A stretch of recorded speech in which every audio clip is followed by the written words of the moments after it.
Hello everyone, in today's video I'm going to be covering the best PvP settings for DayZ in 2025. These settings will take your game from looking like this to looking like this.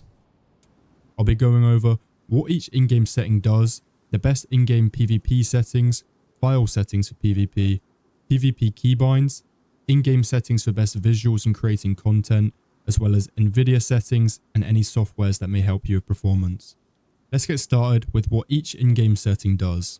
Starting with terrain visibility. This one determines how far away the landscape will render. If you have the setting on poor, it means you won't be able to see the landscape very far away, and extreme means you'll be able to see a much further distance.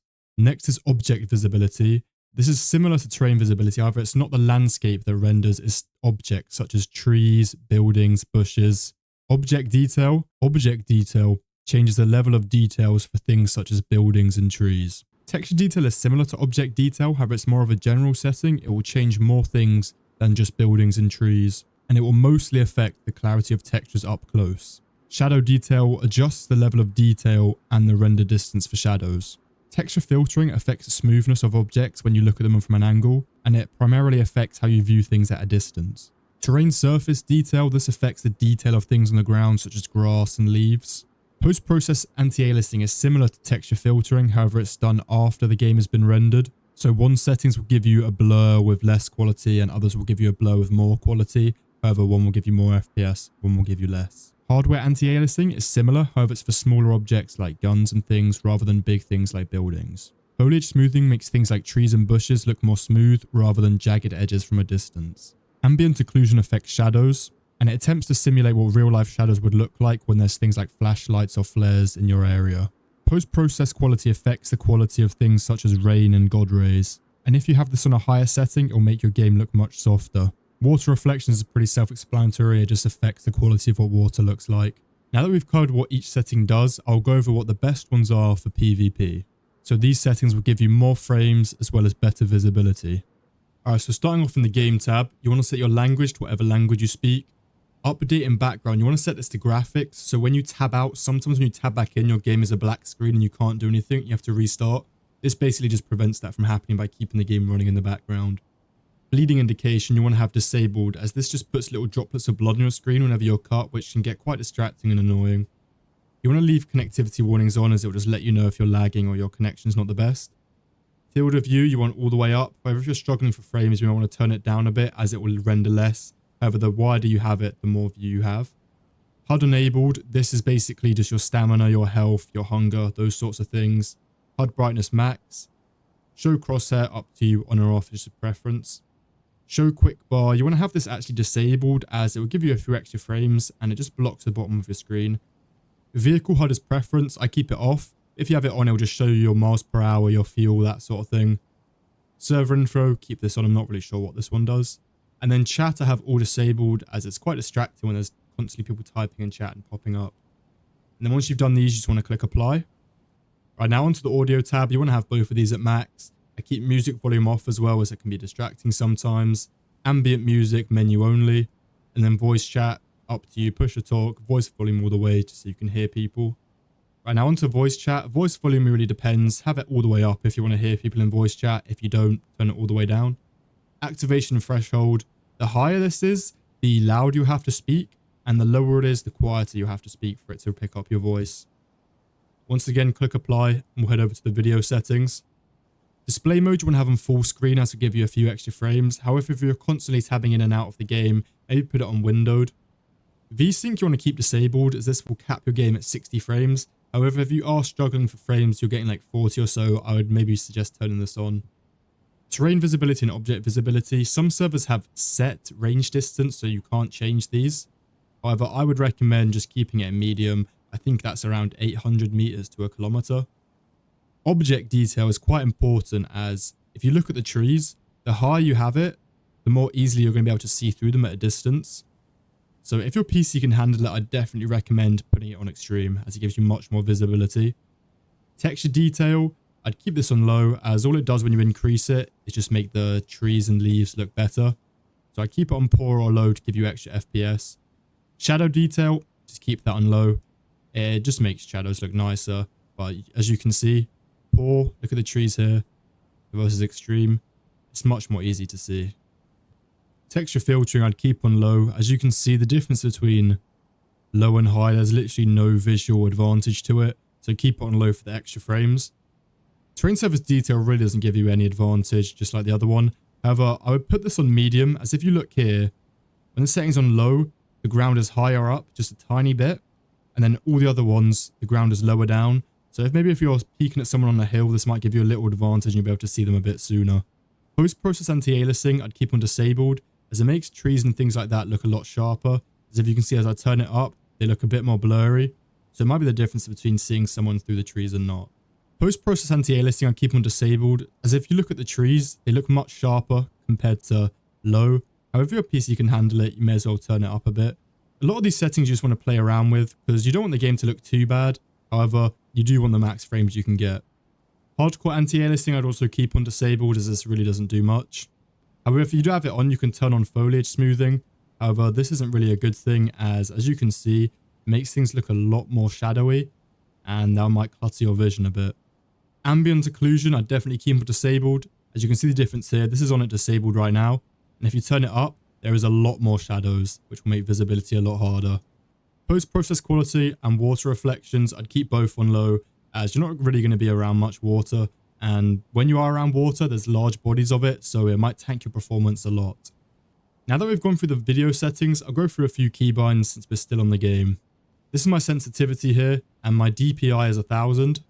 However, sensitivity is really down to preference, as you want to find a setting that you're used to, and you'll just want to keep using that setting so you get even more used to it. Because if you play around with it a lot, your aim is going to change up, and you might start missing shots you'd usually hit.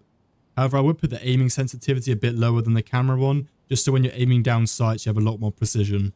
Now, a few key keybinds I've changed is I put change stance to C, stand up to space, disable the crouch one, and prone to a mouse button or whatever you want your drop shot button to be. And I'll show you why now.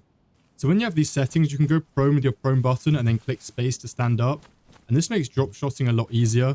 As you're clicking space, your thumb should always be hovering over space really, as it's just a natural position. And this just makes drop shotting a lot easier, as you can change positions quickly and it might throw off the enemy's aim. Now onto camera settings, the one I've changed here is eye focus. And if you have buttons on the side of your mouse, I'd change this to one of these, as the default one is middle mouse button. I've done this because the default one is middle mouse button, and if you were to have this, you'd have to take one of your fingers either off the shooting button or the aim button. However, it's on the side of your mouse, you can just click it with your thumb, and this might allow you to react a lot quicker in a fight. Now onto the combat keybinds, the two I've changed is hold breath and toggle aiming down sights. I've disabled the toggle aiming down sights as this is defaultly shift, and hold breath I've set to shift. I've done this so when you're aiming down sights, you can just hold shift to hold your breath, which makes aiming a lot more stable. And defaultly, I think this is set to control and this one is set to shift. And removing this one and setting this one to shift removes the conflict. So when you're aiming down sights, if you were to click shift with this still set to left shift, it would change you from ADS to hip firing rather than just holding your breath. I haven't changed any in vehicles or gestures or others. Make sure to click apply, and now we'll move on to file settings. Alright, now for the next part is the file settings. So to find these, you want to go to the search bar and search File Explorer and open this up. And once you're in here, you want to go to Documents, scroll down till you find DayZ, and you should have a few options here. The first one for keybinds is this one right here. It should have your name. So this one right here is for some keybinds. It should say your Steam name or your profile name, DayZ_preset user. And if it's saying it's going to open as a web page, you want to right click, open with, and choose Notepad. And once you're in here, you can scroll down to UA lean left and lean right. And these basically make it so you can lean left and right with Q and E, but also A and D. So when you're swaying side to side, your character leans, just makes you harder to hit. Now to change these, you just want to copy it, click enter to create a new one, paste it in, and just change this to A. And you want to do the same for this one. Paste it in, and copy this one to D. And then make sure, file, save. The next one you're going to find is your name, settings, DayZ profile. Open it with Notepad. And this one is graphic settings that you can change. The first one you're going to start with is mouse smoothing. You want to change this to 0. What this setting does is the faster you move your mouse, the faster your character will turn around and vice versa. This isn't good as your mouse sensitivity won't always be the same and you won't get used to a set mouse sensitivity. So it might mess your aim up at certain points. You want to change shadow quality to 0 if it isn't already. You want head bob to be 0 as well. You can change your FOV, however, you won't be able to get increased FOV. It's the same settings as in-game. You can also set your view distance here. I've got mine at 1600. This just depends if you're going for long-range snipes. If you're that type of player or you're more up close, I'd turn it down. But if you're a sniper, I'd maybe turn it up so you have more view distance. Alright, that's pretty much it for the file settings. Now this next part is for getting filters in the game. If you have an Nvidia graphics card, you want to come over to this link here. I'll put it in the description and install the Nvidia app. If you don't have an Nvidia graphics card, there is another way of doing it. I think it's an app called Reshade. However, I've never used it before, so I don't really want to feed you guys wrong information. However, you can search up a video and learn how to do it through that. Once you've installed and opened the Nvidia app, you want to come to settings and make sure Nvidia overlay is turned to on. And make sure to make a note of what the keybind is. And you also want to turn on game filters and photo mode. Alright, and finally, we'll move on to the Nvidia shaders. To access this, you want to click Alt and Z, and it should open up this little bar on the side. And what you want to do is go down to game filters. You should have a few different profiles. One, which is the default. I'm going to start off with profile 2 since my profile 1 has already got the shaders equipped. We're going to profile 2, and the 4 you're going to want to add is brightness contrast, color, details, and sharpen. So we'll start off with brightness and contrast.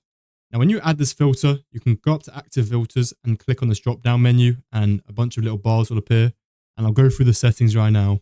Okay, so for brightness and contrast, you want to set exposure down to 0, contrast to -6, highlights 100. I'm going to set shadows to -30 and gamma to 14.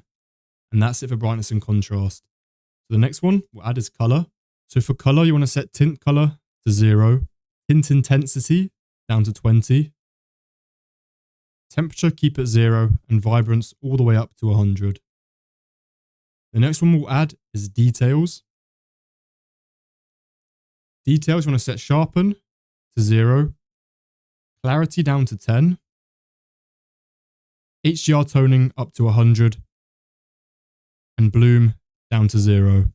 And finally, the last one is sharpen. You want to set intensity to about 75 and ignore film grain all the way up to 100. Once you've done that, this is what your game should look like.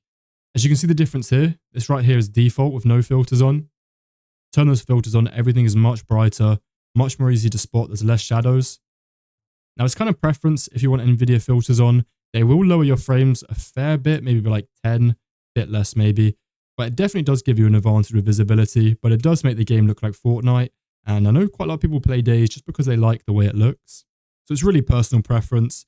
And these are just a base set of numbers for the filters. You can go through them, fiddle around with them, and set them to things that meet your standards. If you have an Nvidia graphics card, it should come with the Nvidia control panel app. And there's a few settings here that you can change. First of all, you want to make sure your PC is set to the maximum resolution. And make sure it's on native, so then you can change the refresh rate. Whatever you want. If you have VSync on, this refresh rate won't be able to be changed. It will say it was in 240, but DayZ will run in 60 FPS. You also want to come down to here and change use Nvidia color settings. Set this to highest, 8 BPC. The most important one here is full. It gives your game a lot more colors. Next, then go to manage 3D settings. Click here.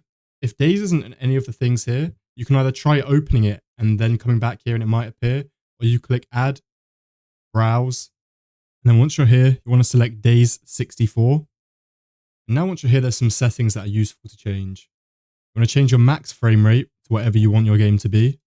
The next one is power management mode. You want to set this to prefer maximum performance. And then texture filtering quality. If you're struggling for frames, you can turn this to performance or high performance. To ensure that these are the settings you use, you want to come to the very top one and make sure this is set to use the advanced 3D image settings. And then lastly here, if you come down to adjust video color settings, you want to change to with Nvidia settings, go to advanced and put dynamic range on full 0 to 255. Alright, and lastly, some softwares you can install to help performance. So I've gone through the Nvidia app already, an Nvidia control panel. I'll make sure to leave all the links for this in the description. Another one is Crosshair X or some sort of Crosshair app. Basically, this allows you to put a custom crosshair in the game, which makes hip firing a lot easier. And it's very important for crosshair placement, so when you're hip firing or switching to ADS, you can know exactly where you're aiming. And then finally, some sort of auto RAM cleaner and performance improvement. There's many softwares that do this. You can clear up junk files. You can stop background processes whenever you launch a game. These sort of things aren't too important, but they will give you a few extra frames. The one I use is Advanced System Care. You can scan everything on your PC. It does antivirus protection, all that sort of thing. You just scan, it'll clear up a bunch of junk files, update outdated softwares. And you can speed up, turn on Turbo Boost for gaming. So this software is free. There is a paid version, but you don't need that to access all the main things. Alright, and that is the end of the settings. Just remember, quite a lot of these are preference, and it also depends on what sort of PC specs you have. So you might have to play around a little bit, but this should be a general guide as to get the best frames and visibility in DayZ. If you guys enjoyed and this helped you out, make sure to leave a like and subscribe, and I'll see you in the next one.